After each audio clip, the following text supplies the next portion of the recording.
अमाप कष्ट करा आणि उदंड प्रेम करा अशी शिकवण देणाऱ्या आबांच्या आठवणी आपण ऐकत आहोत. भाग 6. आबांच्या आठवणी. शिवराम काकांनी कॉलेजला ॲडमिशन घेतलं आणि अब्बास काकांना शाळेत नोकरी लागली. आबांना मात्र पुन्हा गावी जाऊन शेतीकाम आणि बँड हीच कामं करावी लागली.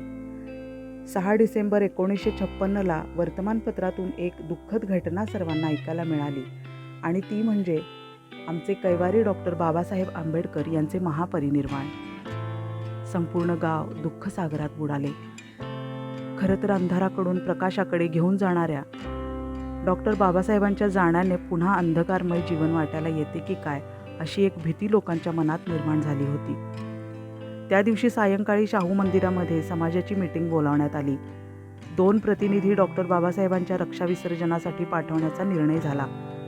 त्यामुळे प्रौढ प्रतिनिधी म्हणून ज्ञानू गणपती कटकोळे यांची आणि तरुण पुढारी म्हणून आबांची निवड केली. दुसऱ्या दिवशी 100 रुपये समाजाकडून प्रवास खर्च देण्यात आला. तेव्हा येणं जाणं 44 रुपयांमध्ये होईल, बाकी पैसे इतर खर्चासाठी अशी योजना करून समाजाने ते पैसे दोघांना देऊ केले.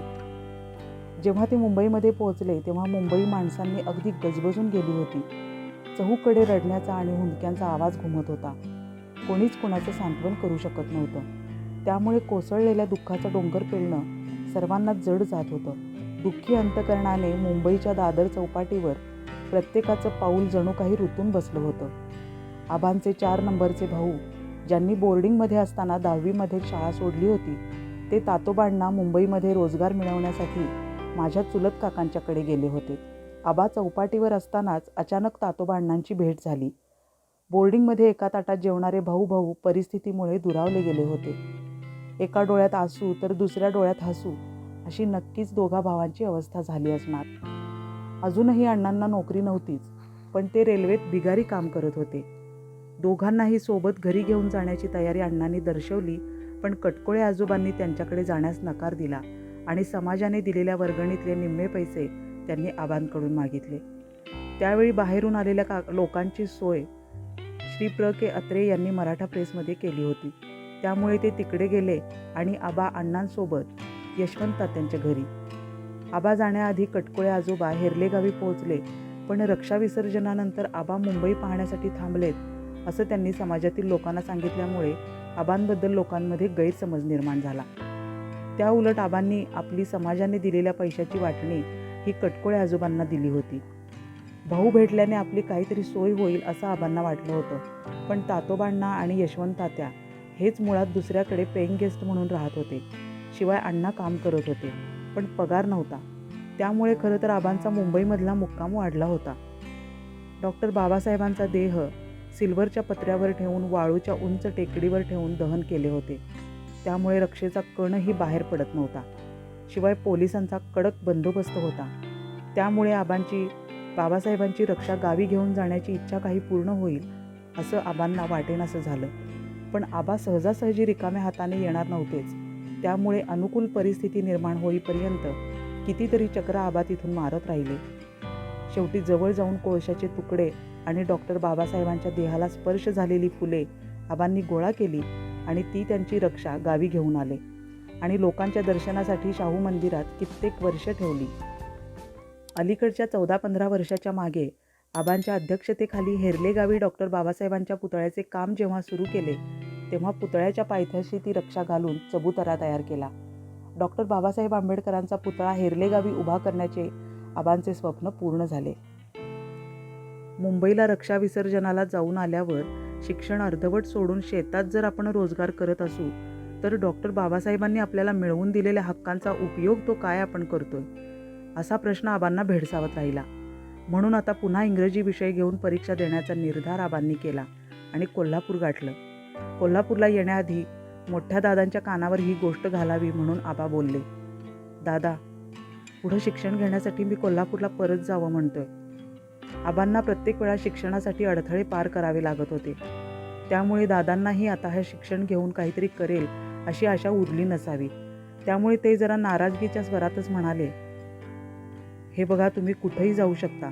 आता आमच्याकडून तुमचा सांभाळ होणं कठीण आहे. तुम्हाला तुझा मार्ग मोकळा आहे. दादा आबांना कधीच एकेरी बोलावत नसत. दादा आणि आबा यांचं बोलणं मोठी आई ऐकत होती, पण ती तरी दादांना कुठे काय सांगू शकणार होती, म्हणून तीही काही बोलली नाही. आबांनी ट्रंक उचलली आणि रागारागाने घराच्या बाहेर पडले तेव्हा सायंकाळचे 7 वाजले होते.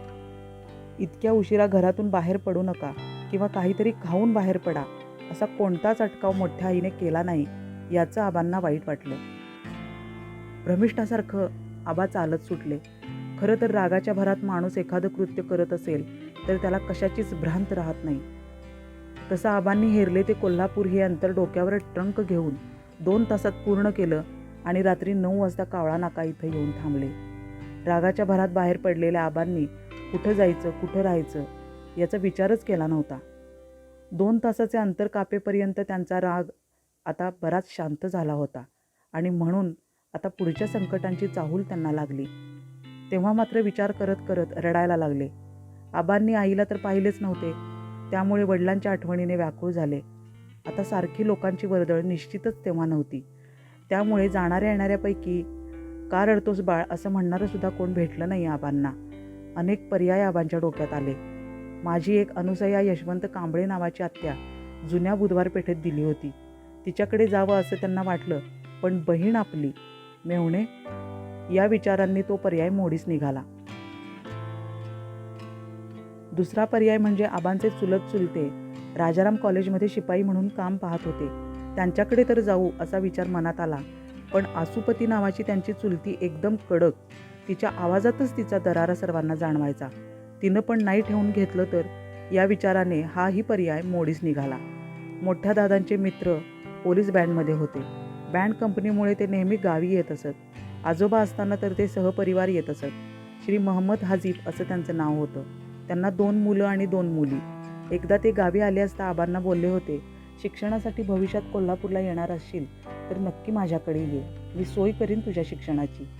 हे अचानक आबांना आठवलं, पण बावडा येथील पोलीस लाईनमधील सरकारी घरात ते राहत होते. त्या छोट्या घरात आपल्यामुळे त्यांना त्रास नको असं वाटून तोही विचार बदलला. हे सगळे पर्याय आठवत आठवत मनाची झालेली घालमेल यांचे धागे जुळवेपर्यंत 1-1.5 तास निघून गेला. आबांना अंधाराची आणि सापाची फार भीती वाटायची. त्यावेळी तर सूर्यास्त होईल तशी लोकांची वर्दळ विरळ होत असायची आणि रात्री इतक्या उशिरा किती भयानकता आबांना जाणवली असेल या विचाराने आजही अंगाचा थरकाप होतो. आता तरी आबांना कुठं ना कुठं निवाऱ्याला जाणं गरजेचंच होतं. भुकेनं तर आबांच्या पोटात आगडोंब उसळला होता. अचानक त्यांना त्यांचे चुलत चुलते देवाप्पा ईश्वरा खाबडे हे खूप वर्षापूर्वी म्हणजे त्यांच्या तरुणपणीच गाव सोडून कोल्हापूरमध्ये स्थायिक झाले होते. गाव सोडल्यापासून त्यांनी गावाकडील कोणाशीच फारसे संबंध ठेवले नव्हते. एकदा एका भाऊबंधाच्या लग्नाला ते दोघे चुलता चुलती गावी गेले होते. 2-3 दिवस ते लग्नासाठी गावी राहिले, त्यामुळे त्यांच्याशी आबांची चांगलीच ओळख झाली. 2 दिवसांच्या मुक्कामानंतर ते कोल्हापूरला जाण्यासाठी निघाले तेव्हा ते म्हणाले होते, आता येणं जाणं ठेवूया. त्यावेळी मोठे दादा म्हटले होते, आमच्या कामाच्या व्यापातून येणं होईल न होईल, आला तर दशरथच. हे त्या क्षणी उशिरा का होईना आबांना आठवलं आणि मग आबांनी आपला मोर्चा कोल्हापूर येथील वड्डवाडीकडे वळवला. भटकरांचं घर एवढ्या मर्यादित पत्त्यावर आबांनी घर शोधून काढलं. त्या दोघांनाही आनंद झाला. जेवणखाण झाल्यावर बोर्डिंगमध्ये काम असल्याचे सांगून मी सकाळी लवकर परत येतो असं सांगून ती रात्र आबांनी बोर्डिंगच्या आवारातच काढली. कदाचित पहिल्यांदाच पाहुण्यांकडे जाऊन अचानक वस्तीला थांबणं त्यांना संकोचित वाटलं असावं.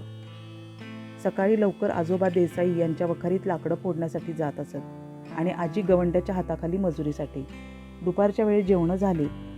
आजोबा दुपारनंतर एकटे असल्याचे पाहून आबा म्हणाले, तात्या, मी पुढील शिक्षणासाठी घर सोडले आहे.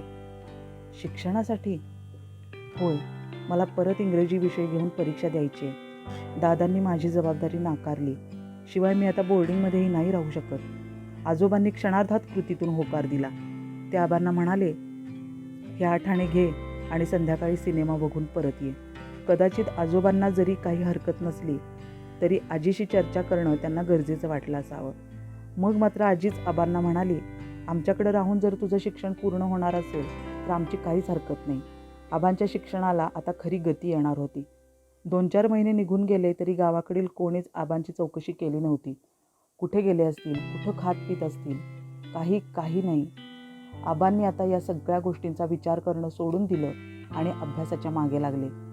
ते अभ्यासाला सागरमाळे येथील रेड्याच्या टकरीच्या माळावर झाडाखाली जाऊन बसत असत. खरं तर हा प्रसंग लिहित असताना मला गहिवरून आलं. आबांनी केलेल्या कष्टाची फळं आज मी याच जागेत चाखते आहे. हा प्रसंग मी रेड्याच्या टकरीजवळ असणाऱ्या सागरमाळावरील सागर शिक्षण मंडळाच्या नानासाहेब गद्रे हायस्कूलमध्ये बसून लिहिण्याचा योग आला. 2 पिढ्यांमध्ये किती हा विसंगतपणा. आबा याच भागात बसून अभ्यास करत होते, अतिशय तळमळीने.